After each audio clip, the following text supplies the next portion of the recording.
ఫలములు ఫలించుటకు ఆత్మవరములు కురిపించినావు. మోడు బారిన బ్రతుకును నీదు వాక్యముతో వెలిగింపజేశావు. నీవే మాకు గొప్ప దేవుడవు, యుగ యుగములు జీవించువాడవు. జీవితమంతా నీ కొరకు సాక్షిగా ఇలా జీవించెదను. మహిమా ఘనత ప్రభావములు చెల్లును.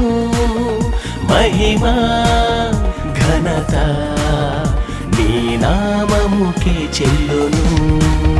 ప్రభువా దేవ పరిశుద్ధుడా, నీకు సమస్తము సాధ్యమే. ప్రభువా దేవ పరిశుద్ధుడా, నీకు సమస్తము సాధ్యమే.